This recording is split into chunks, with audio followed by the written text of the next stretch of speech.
After 3 years of war, the familiar outlines of London are much the same. But there are many new and unfamiliar sights in the streets.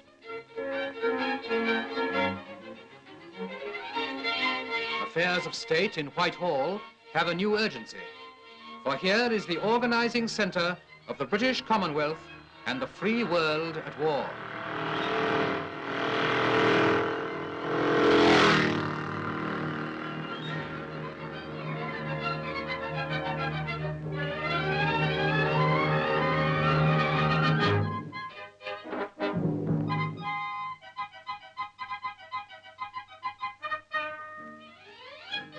The Allied servicemen have settled down pretty quickly, and for the time being, feel that London is their home.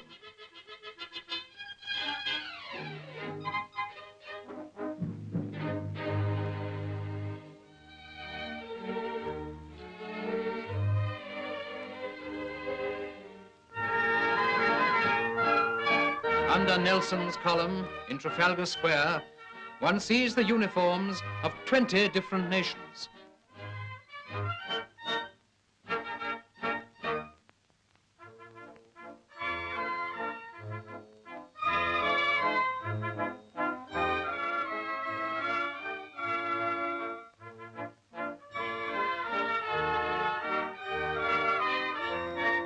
London thrills to see the growing forces in her midst and welcomes them just as one September morning in 1942, she welcomed the first American troops as they marched through the city.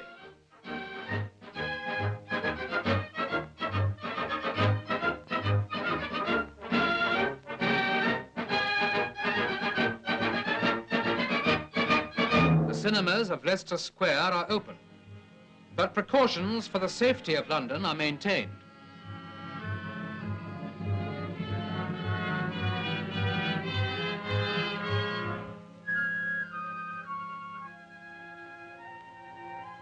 Emergency water tanks spell out the defiant symbol of victory. And though scarred, London still presents a smiling face.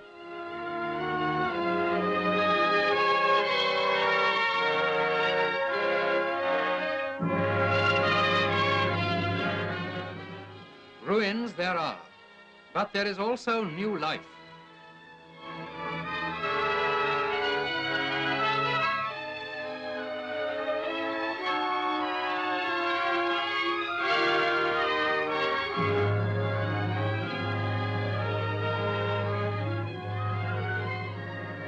Out of the danger has arisen a great citizen army, the Home Guard.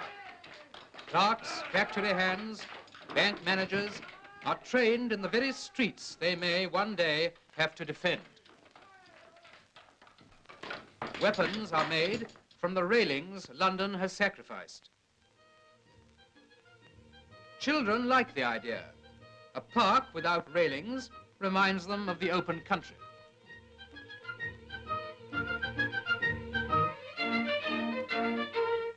In 1942, even children helped with the salvage campaigns.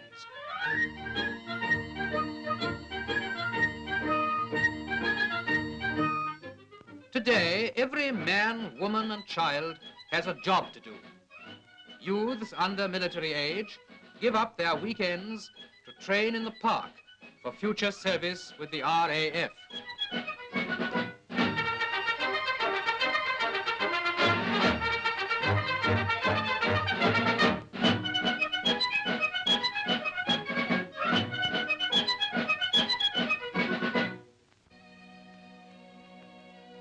Across the grass, soldiers and workers take an hour or two off.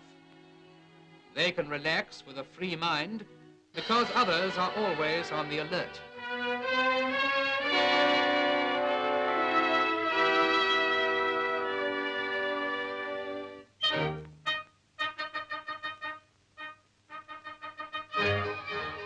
No petrol to waste means holidays at home. And this summer, all the fun of the fair was brought right into the heart of London.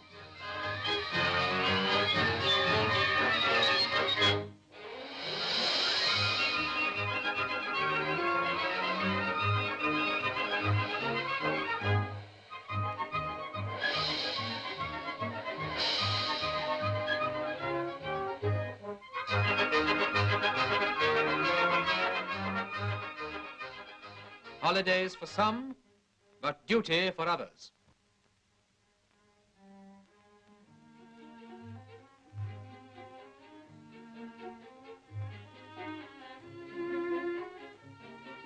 Everyone is growing food wherever they can. Acres of allotments have been cut into London's parks and gardens.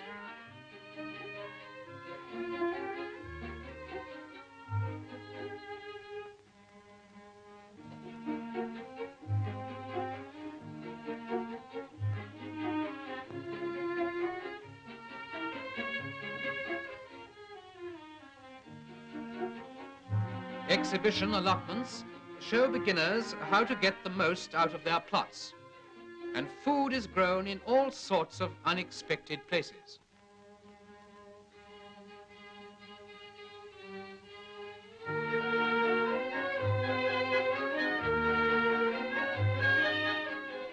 On a roof garden, high above the city's streets, vegetables grow amongst the flowers.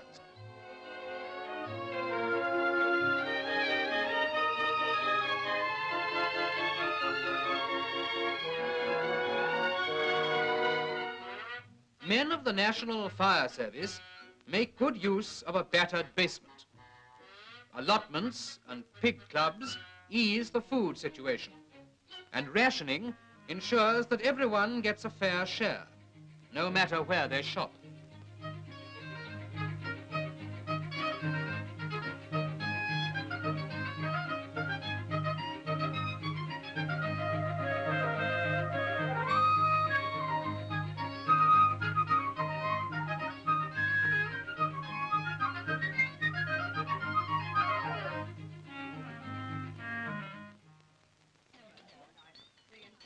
Communal feeding is a wartime economy.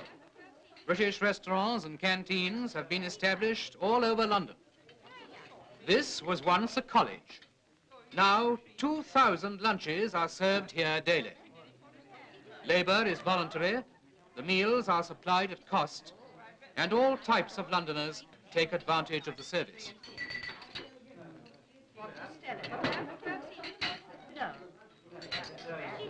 Mealtime in wartime is also recreation time.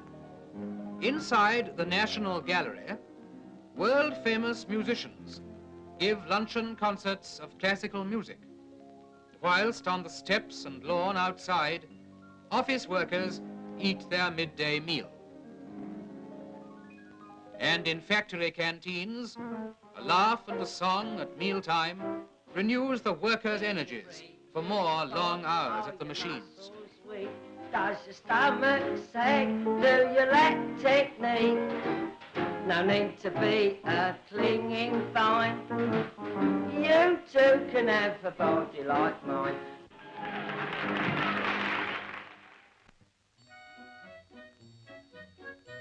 Women mobilized into war work lock up their homes and hand over their children to communal nurseries while they go off to do their jobs.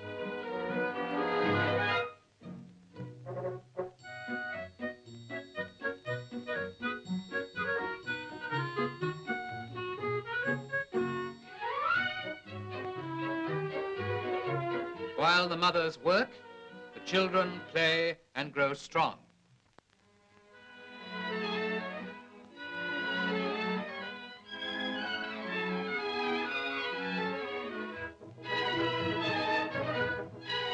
The most striking change in London's life has been brought about by the mobilization of women.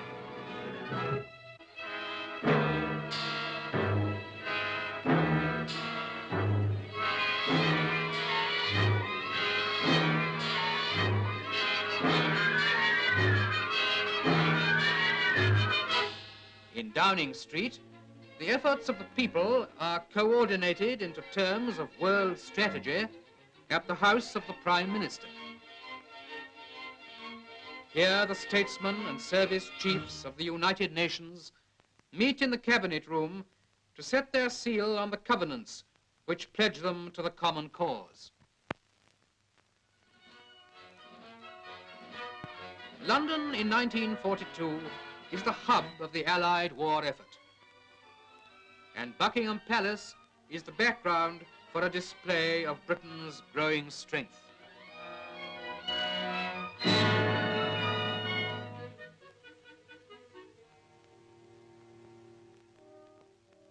Dusk falls over London.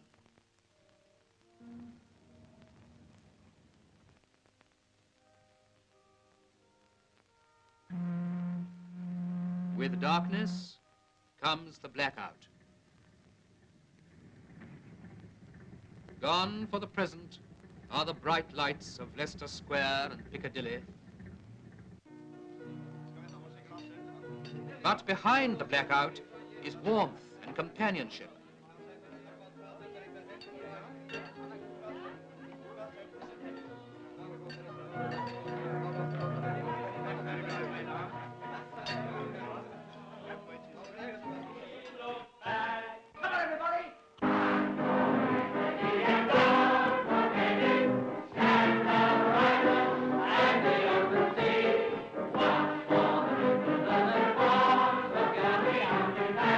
Theatres ring to the old songs, while the night shifts are taking over in the factories.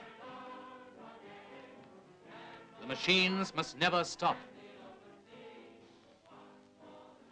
And all the time, the defenders are on guard.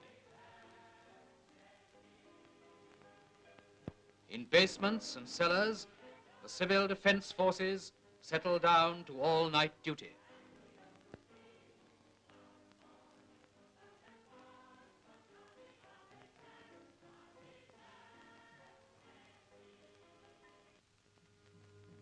If the raiders come again, London will be ready.